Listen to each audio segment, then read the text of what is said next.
بسم اللہ الرحمن الرحیم۔ محترم دوستو، غسل کب واجب ہوتا ہے اور ناپاکی کی حالت میں مرد اور عورت کسی چیز کو اگر چھو لیتے ہیں تو وہ پاک رہے گی یا ناپاک؟ معزز دوستو، اس سے پہلے ہمارا جو موضوع چل رہا تھا وہ تھا وضو، کہ وضو کن چیزوں سے ٹوٹ جاتا ہے اور کن چیزوں سے نہیں ٹوٹتا۔ اب ہمارا جو عنوان ہے وہ غسل ہے، کہ غسل کب واجب ہوتا ہے اور کب سنت اور کب مستحب۔ جواب: مرد اور عورت کے لیے وجوب غسل کی کچھ صورتیں متفق ہیں، یعنی ایک ہی ہیں، اور کچھ مختلف ہیں، جیسے حیض، نفاس وغیرہ۔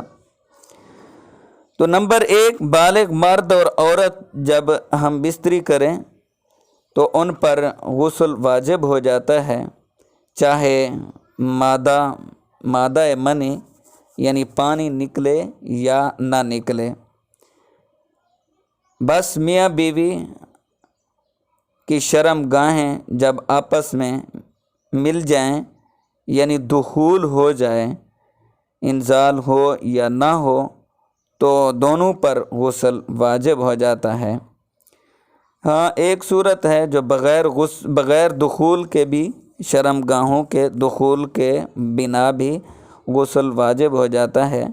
اس کی صورت یہ ہے کہ میاں بیوی لمس کر رہے ہیں، بوس و کنار کر رہے ہیں، جس کو انزال ہو گیا اسی پر غسل واجب ہوگا، اور جس کو انزال نہ ہوا، تھوڑے بہت قطرے مزی یا ودی کے نکلے، تو اس پر غسل واجب نہیں ہوگا، بلکہ استنجا کر کے اس شرم گاہ کو دھو کر وضو کر لے، اتنا ہی کافی ہے جس کو انزال نہ ہوا ہو۔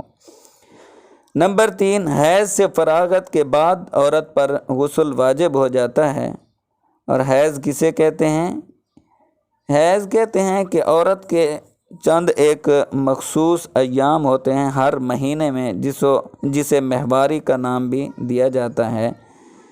یہ اللہ تعالیٰ کی طرف سے ہوتے ہیں، یہ انسان کوئی اپنی طرف سے ان کو نہ ہی روک سکتا ہے اور نہ ہی لا سکتا ہے۔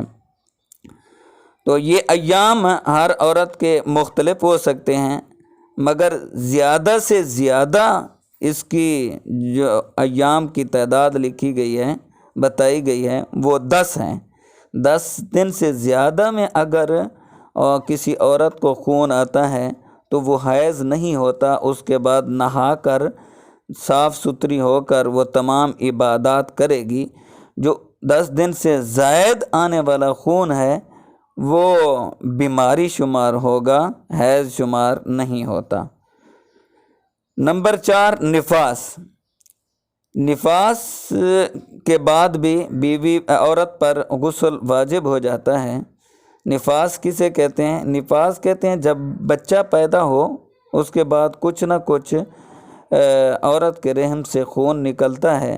جب وہ خون بند ہو جائے اس کے بعد عورت پر غسل واجب ہو جاتا ہے۔ اس سے پہلے اگر غسل کرے گی تو پاک نہیں ہوگی۔ ہاں، البتہ غسل حیض کی صورت میں بھی اور نفاس کی صورت میں بھی، جب بھی خون آ رہا ہو، کر سکتے ہیں صفائی کے لیے۔ پاک نہیں ہوگی، صاف ہو جائے گی۔ ہاں، اگر کوئی ڈاکٹر وغیرہ منع کریں تو پھر غسل نہ کیا جائے۔ نمبر 5، احتلام کی صورت میں بھی غسل واجب ہو جاتا ہے۔ احتلام کسے کہتے ہیں؟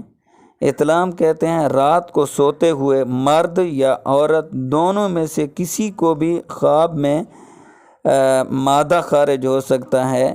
مرد اور عورت یعنی لڑکا لڑکی کوئی بھی اپنے خواب میں ہم جنس سے یا مخالف جنس سے ہم بستری کریں یا بوس و کنار کریں اور مادہ نکل آئے، مادہ منی جسے کہتے ہیں، وہ ظاہر ہو جائے تو ان پر بھی غسل واجب ہو جاتا ہے۔ یہ احتلام مرد کو بھی ہو سکتا ہے اور عورت کو بھی ہو سکتا ہے، لیکن زیادہ تر مرد کو ہوتا ہے، عورت کو بہت ہی کم کبھی ہوتا ہے، اور اگر ہو بھی جائے تو اس کو کوئی خاص اندازہ نہیں ہوتا۔ جو دوسرا سوال تھا ہمارا، یہ ناپاک لوگ جب تک جنبی رہیں گے کسی چیز کو اگر ہاتھ لگا لیں تو وہ ناپاک ہو جائے گی یا پاک رہے گی؟